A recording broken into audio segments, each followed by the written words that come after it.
The David Pakman Show at davidpakman.com.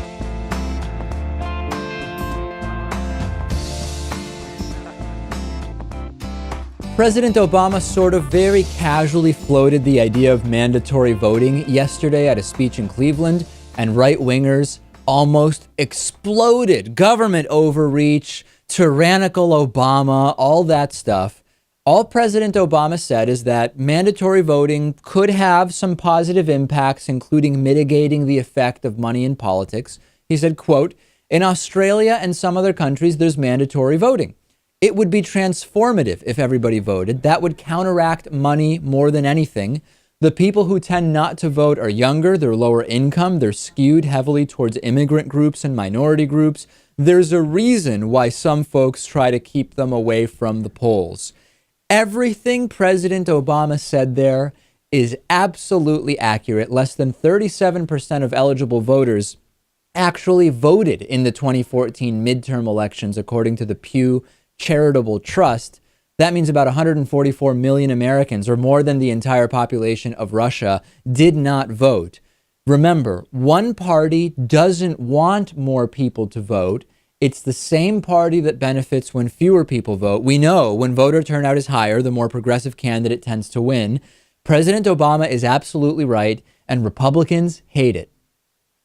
Republicans hate it. He's right, of course. It would be a completely different country if everyone voted. Well, maybe I shouldn't say that. Things would be at least substantially different if everyone voted. No, I don't know that you're going too far. If all along we had close to 100% voter turnout, I think that over a period of several hundred years, that would have led to this country being a different place than it is now. Yeah, I mean, I guess if you consider the entire amount of time people have been voting, yeah, maybe it would be. And aside from the mandatory voting element, make voting day a federal holiday. Don't force people to vote if you don't want.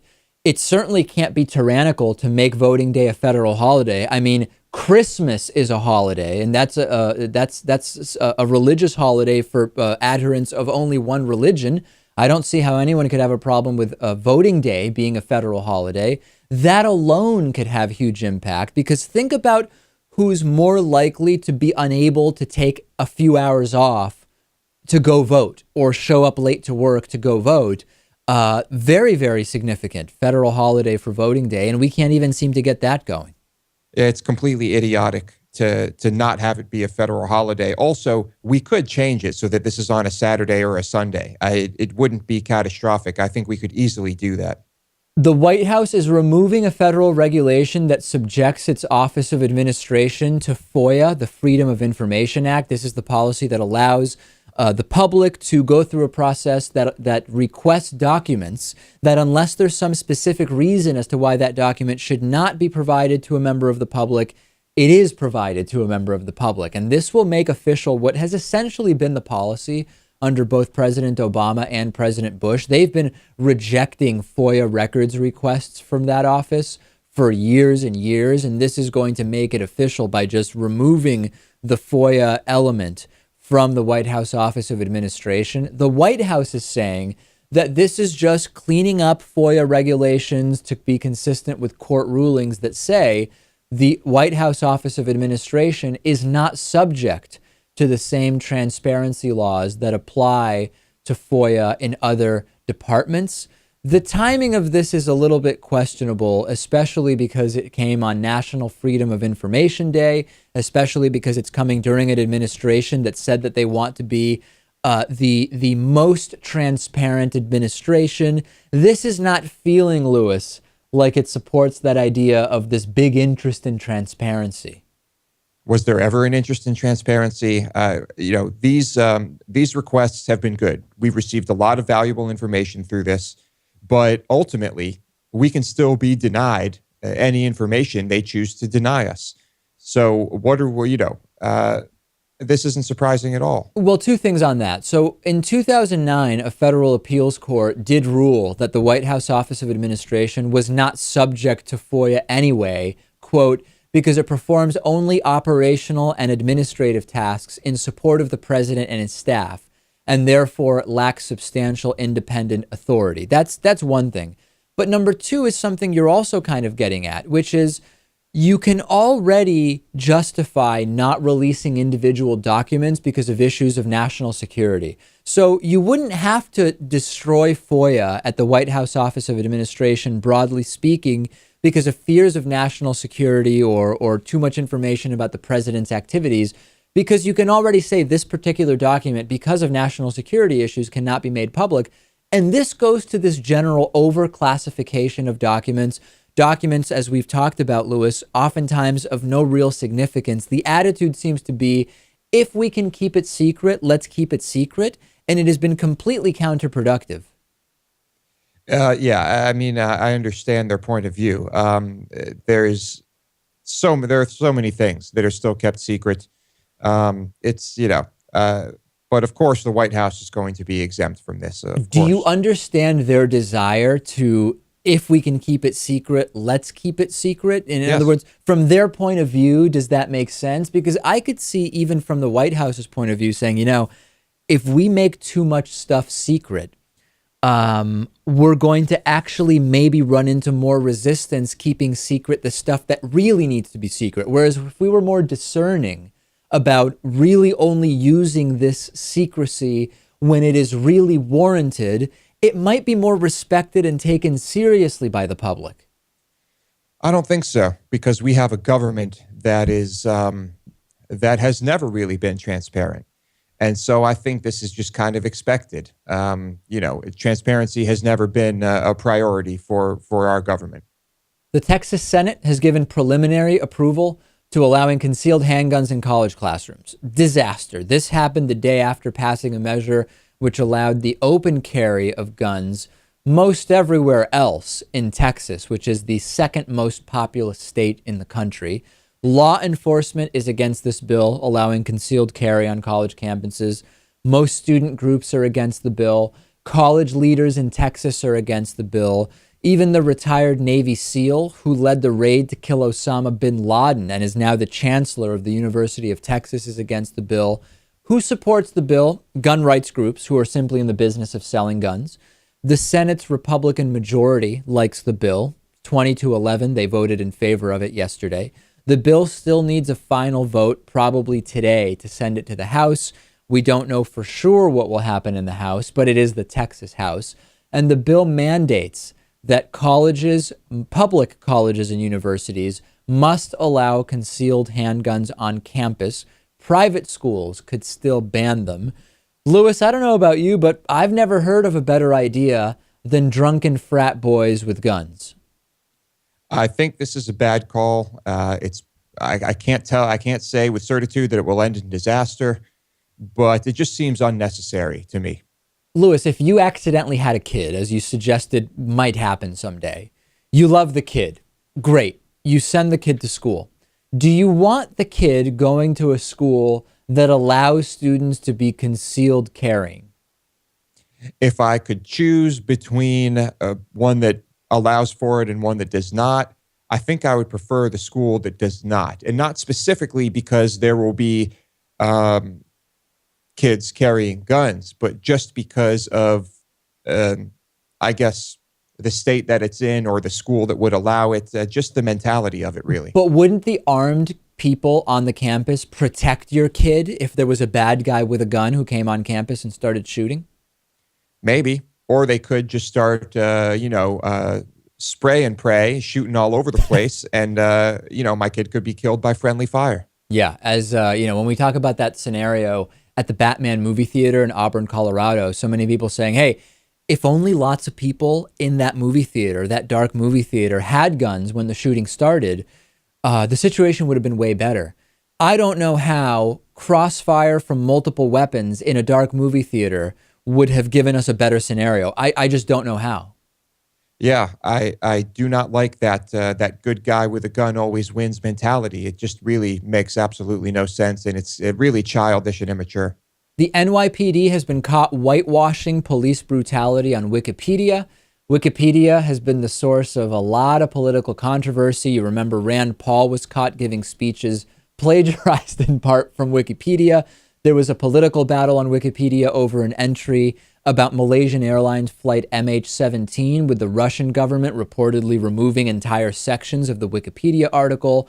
We saw Sarah Palin's fans trying to edit the Paul Revere wiki page to reflect her version of Paul Revere in history, where he warned the British. Koch Industries employs PR firms to sort of whitewash Wikipedia for them. They've been banned for using sock puppet accounts. Congressional staff have been caught editing the wiki page about Edward Snowden. We saw an anonymous Wikipedia user registered to an IP address at the U.S. Senate failing to remove the word torture from the article about the Senate Intelligence Committee's CIA torture report.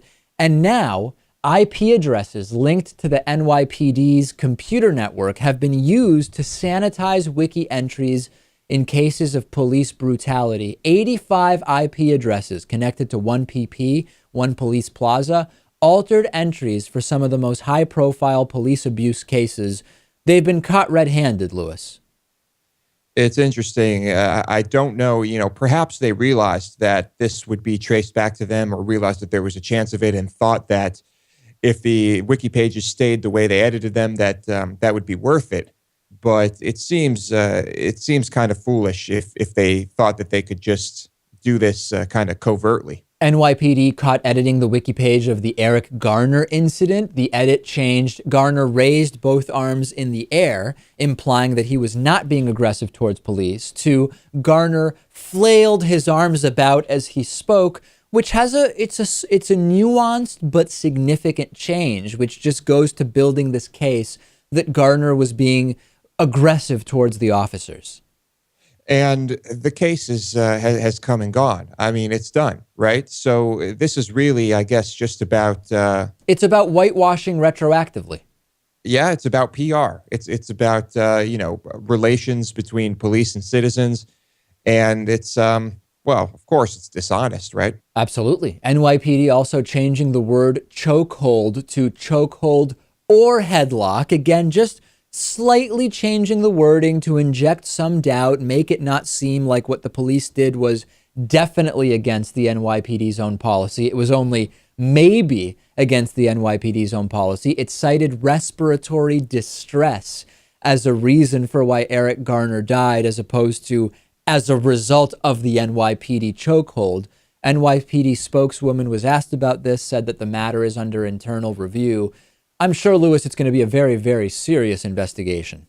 Yeah, well, when there's no accountability for police murdering people, I doubt there's going to be any accountability for this. Can the NYPD-related wiki pages be edited to accurately reflect their attempts at editing Wikipedia entries about police brutality? It seems only fair.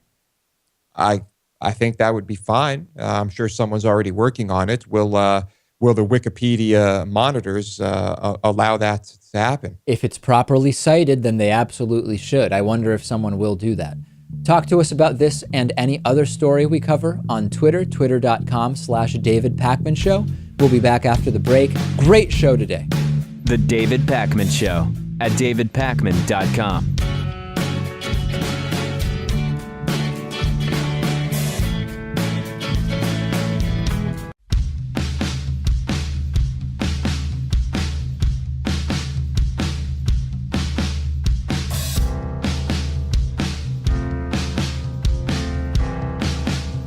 Welcome back to the David Pakman Show.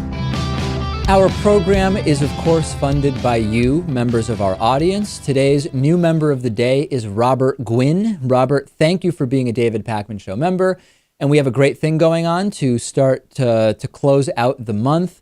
A very generous David Pakman Show member, who actually did this back in 2014, is again offering to subsidize 20 David Pakman Show memberships down to half price. A yearly membership, normally $60. This generous member of our show is offering to subsidize 20 memberships down to only $30 per year.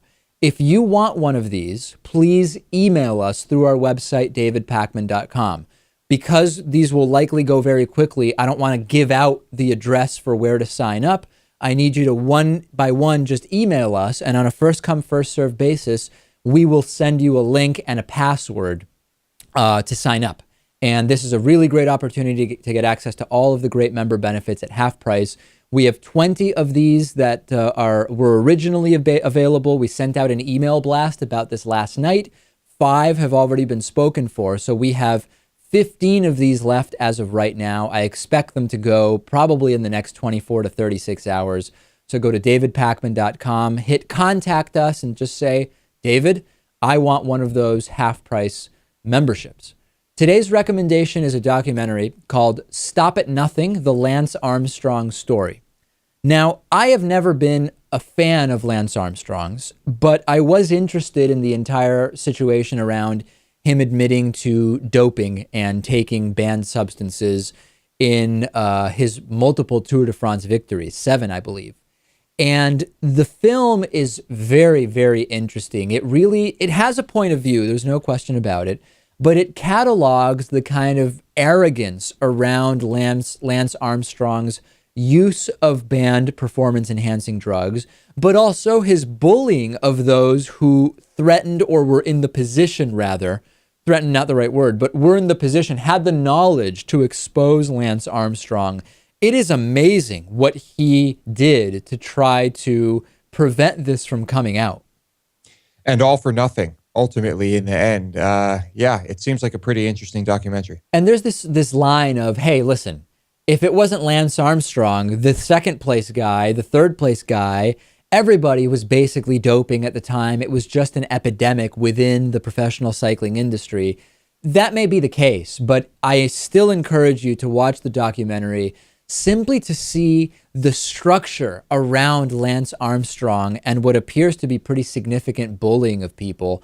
And it also does expose you to some of the specifics of how blood doping is done, stories about blood transfusions. I mean, it's just incredible, Lewis, the stuff that is done to gain the edge, which seems to be a pretty significant edge.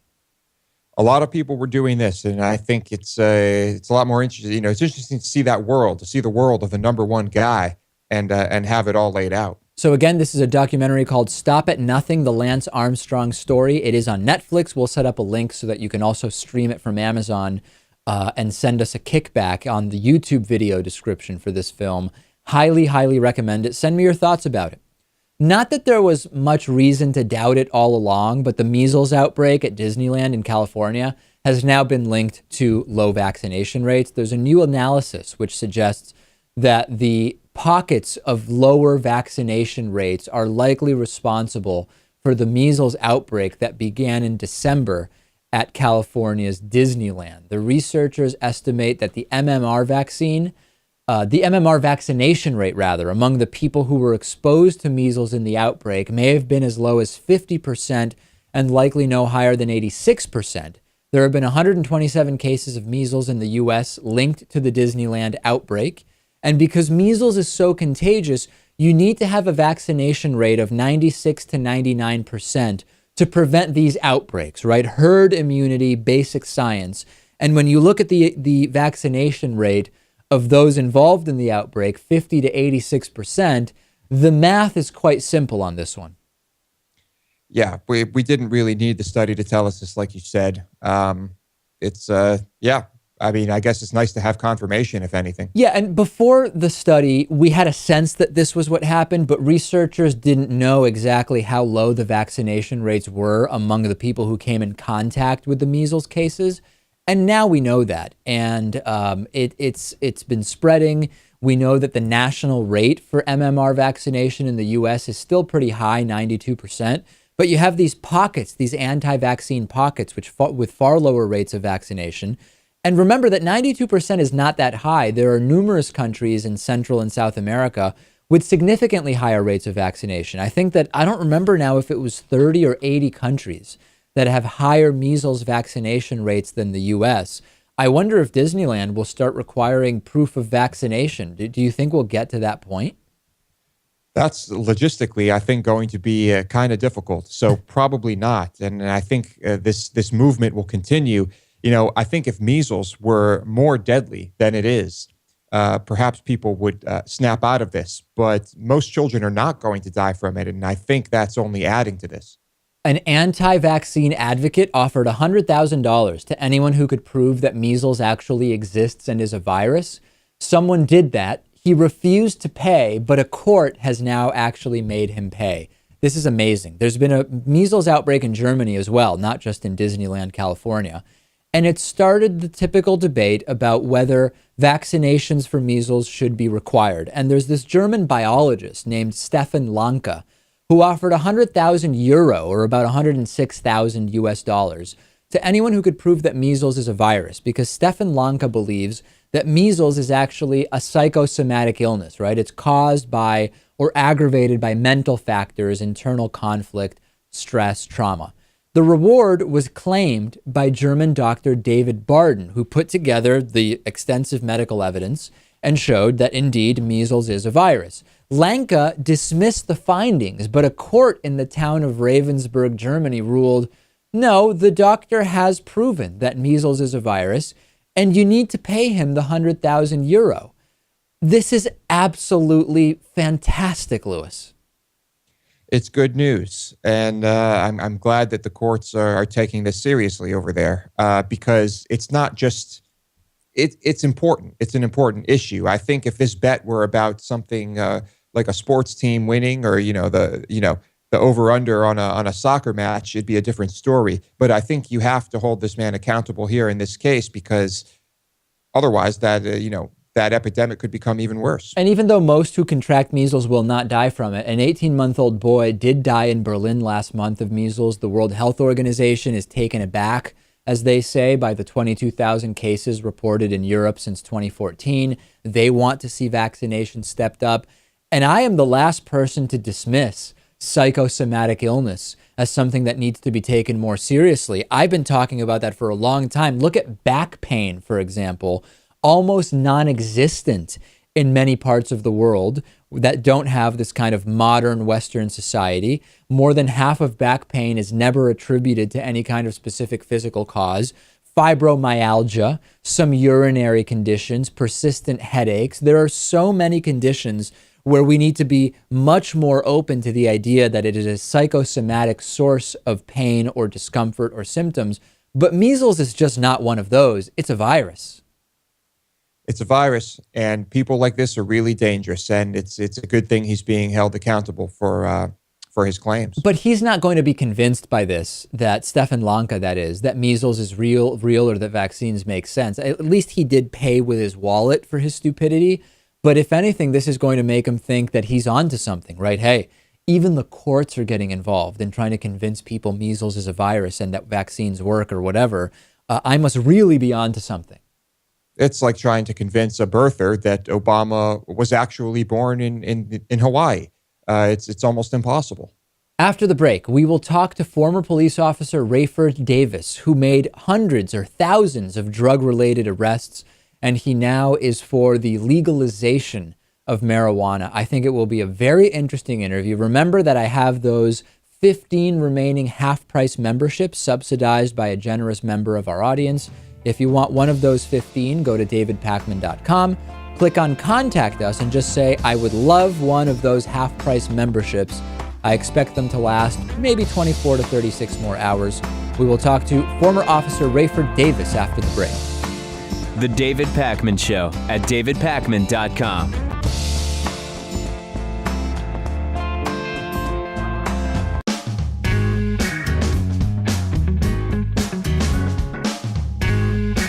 Welcome back to the David Pakman Show.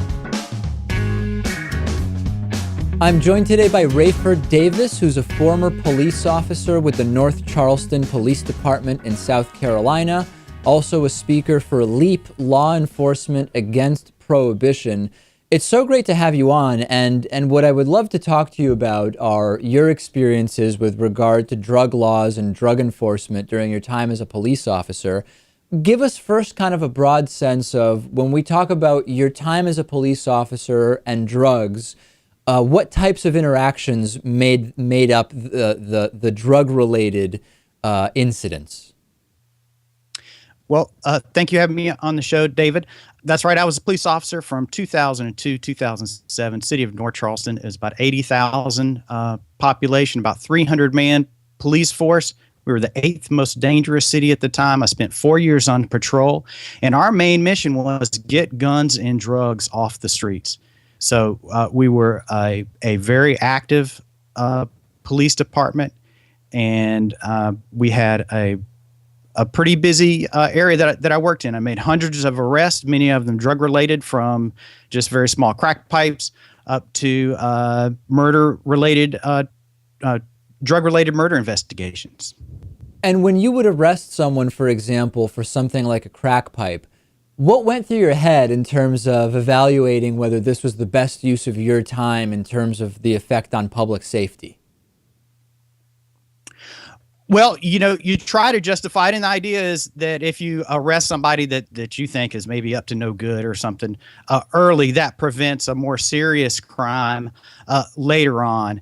And after a while, you realize that that's not the case, that you're actually causing more harm and putting more people at a disadvantage by arresting and incarcerating them. That does not give them any benefit. So talk to us about what that path is. Someone might hear this and say, hey, if someone has a crack pipe, that's against the law. It makes sense to arrest that person, get them into the judicial system, get them into the prison system as prescribed by the law. Make the case as to how you figured out that didn't make sense. Well, you would arrest them again later, and this time maybe, and then they would. Then it would be like a felony charge or a second offense or something like that, and then they would just go right back. It cost them a whole lot of money as far as like bail bondsmen going back and forth to court. So if these people have any kind of job or family associations, by continuing to arrest them, you're continuing to break off any positive social connections they have, and you actually drive them more towards more drug use. Is this view that you're talking to us about today one that you would share with fellow officers? Well, it's very difficult to understand when you're there as a police officer, and you do have real crime. And that is mixed in with it, and so it's difficult to separate the two. And you think you're doing the right thing. That's everything I was ever taught. Drugs are bad, which they are, and we've got to go out there and stop them. And it's just us, holding this line through some kind of chaos.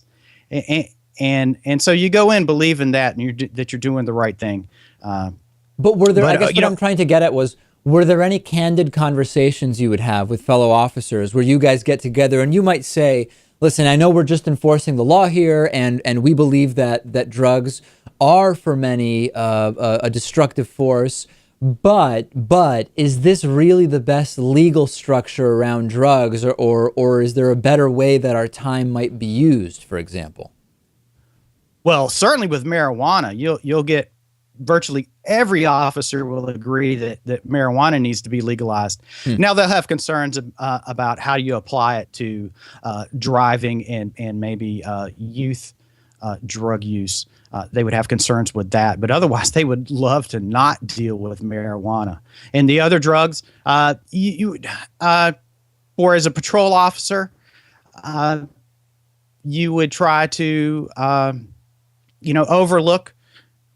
You try to manage your arrest and those type of things in whatever way you thought possible to make an impact without harming others. But the law on itself is harmful, and so it was difficult to straighten it out later. When you hear now about the discussions around revenue and marijuana and drugs in general for police departments, were you aware at the time that you were a police officer in North Charleston, South Carolina, of the connection between drug seizures and kind of the money chain around the war on drugs and the funding of police departments? Well, on our level, kind of on the small street level, we're not collecting a whole bunch of drugs or a lot of cash. It was not a lot. Now, for the people that we arrest and interrupt, it was a lot for them. But as far as our police department, it was not a huge amount. But it was certainly in the Narcotics Bureau. They certainly looked at drugs and cash seizures, and that determined who they would arrest and when they would arrest them. What do you think would be, let's focus for now on the drug part of it, and then I want to get into police militarization a little bit. With regard to drugs, what would you say would be the best sort of policy to adopt? You said marijuana legalization, certainly. What do you think should be the legal status of other drugs? I believe that all drugs should be legalized. Prohibition does not work. It does not matter the drug. Now, every drug has its own issues, and certainly heroin is more powerful than marijuana, and so you would have different regulations for it. But it's the prohibition laws and enforcement of those that creates so much of the crime, the atmosphere for this gang violence. It creates the profit motive with these huge markups, thousands of percent. A gram of methamphetamine costs 14 cents to produce down in Mexico, and they're selling it for $80 a gram. So that creates a lot of crime. The cash business creates a lot of crime. So all of that. So legalization of all drugs with appropriate regulation depending on the different type of drug.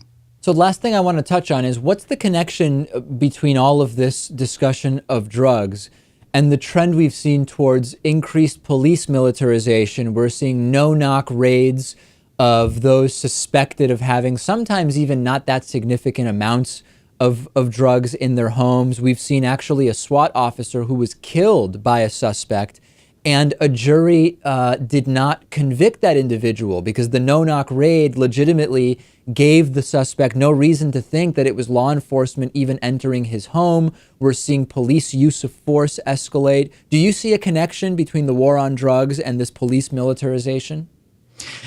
Absolutely. And that's really the main reason why I like to speak out against drug use. That's the nexus between law enforcement militarization is mainly through the war on drugs. And that's how we've gotten to where we're doing these SWAT style commando raids, not for an arrest warrant, but for a search warrant. And remember, these drug use is consensual activity and trade between adults. And you do not have the right to use violence to interfere with that activity. So I'm hearing that for you, based on the language you're using, correct me if I'm wrong, this is more of a libertarian sort of concern that you have around this. Well, it is for me personally, it is a moral issue. When I made drug arrests, I felt something wasn't quite right. And this bothered my conscience.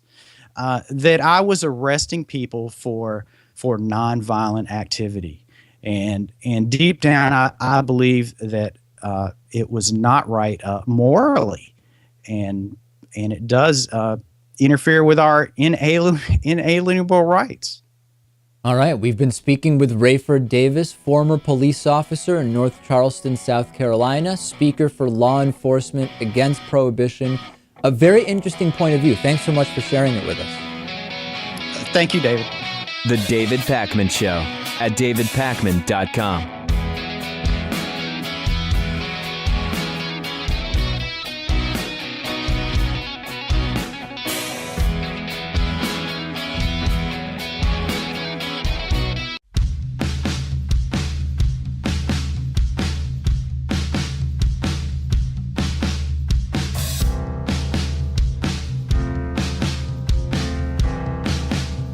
Welcome back to the David Pakman Show. Let's talk about the economy and the environment. Over the last 40 years, when the economy has grown, carbon emissions also grew. The International Energy Agency announced, however, that for 2014, the first time in the last 40 years, the world economy grew, but carbon dioxide levels did not. And historically, sometimes greenhouse gas emissions decrease, but usually it correlates with a shrinking of the economy as well, because economic growth is often linked to more energy use. If there's more product sold, for example, those products have to be shipped, and that's connected to more carbon emissions. And for the first time since it's been measured, the IAEA says that the relationship has changed. They say, quote, "This gives me even more hope that humankind will be able to work together to combat climate change, the most important threat facing us today." That's IEA Chief Economist Fatih Birol.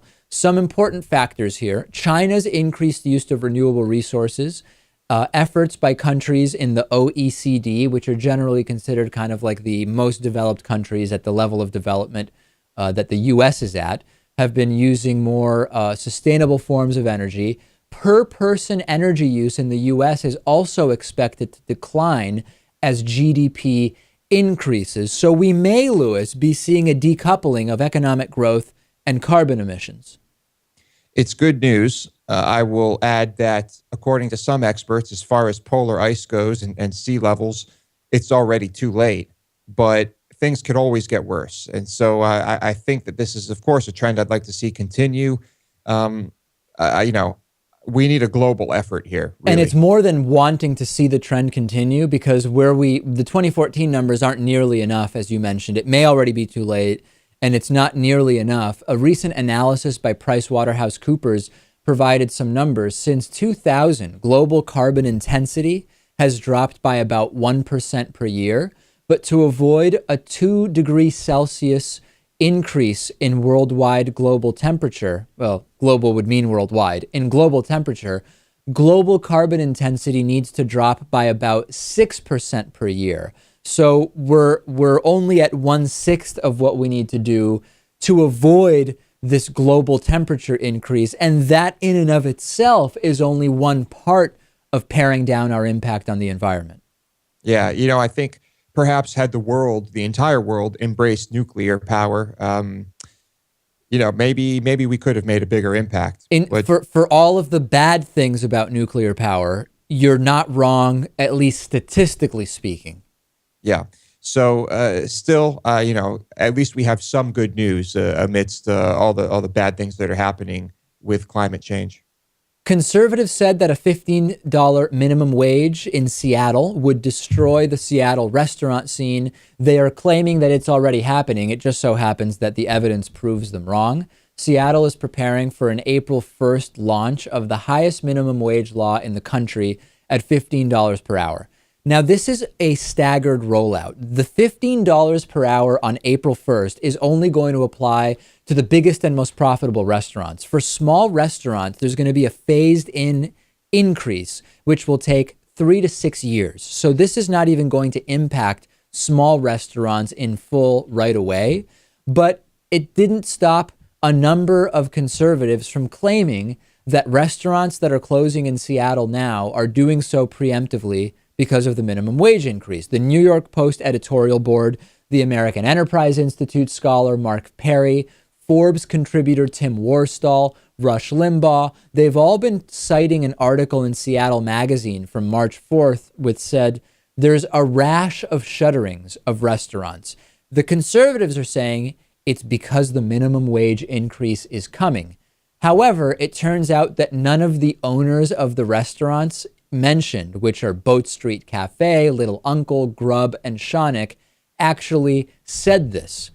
Boat Street Cafe owner Renee Erickson told the Seattle Times when fact checkers showed up or emailed her to confirm the story, said, "That's weird. No, that's not why I'm closing Boat Street. Erickson's 3 other restaurants are staying open and 2 other ones are in the works. It just seemed like this was one restaurant that Renee Erickson was closing." So that was distortion number 1, Lewis. Right? Yeah, you're not going to be able to stop this propaganda machine. The owners of Little Uncle said, quote, "We were never interviewed for these articles." They are closing one of their 2 locations, but they say preemptively closing a restaurant 7 years before the full effect of the law takes place seems preposterous to us. Frank reportedly asked one conservative writer who picked up this total red herring not to make assumptions about our business to promote your political values.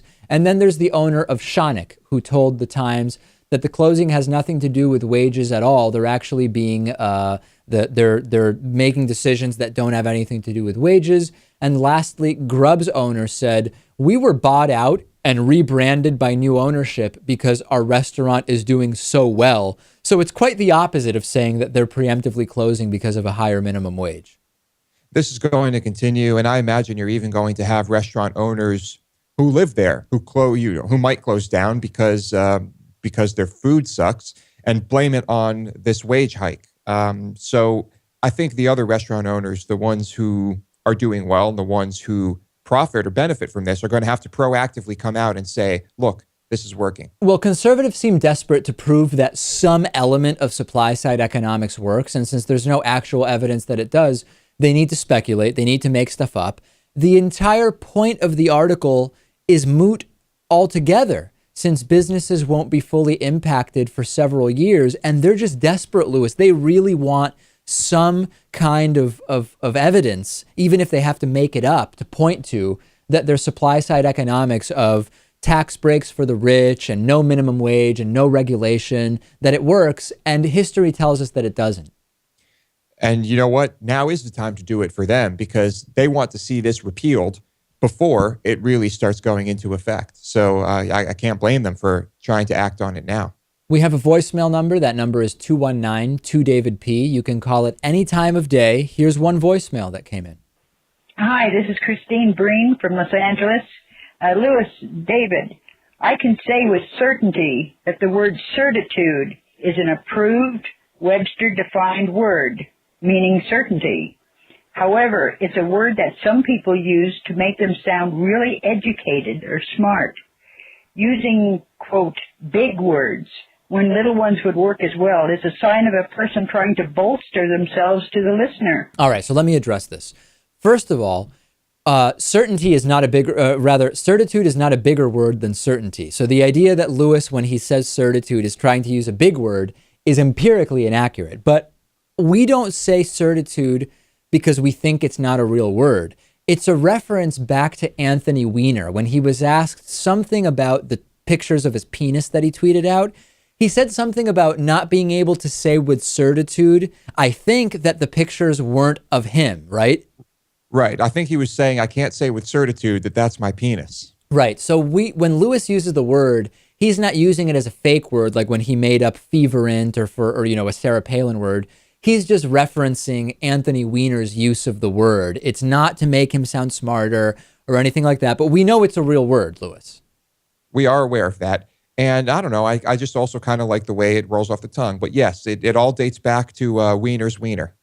Today on the bonus show, stories from our trip to Arizona. Both Lewis and I had some interesting run-ins with some hardcore right-wingers in Arizona, and we're going to talk about those stories on today's bonus show. We'll also talk about a promising NFL rookie who has retired, and he is worried about head injuries, and he just doesn't want to risk it. And we will also talk about Alzheimer's symptoms reversed for the first time. Don't miss today's bonus show, davidpakman.com/membership to sign up. And we have some of these half-price memberships available. If you want to email us, go to the Contact Us page at davidpakman.com. Say, hey, David, I want one of those half-price memberships. We will set you up with a password to create that half-price membership.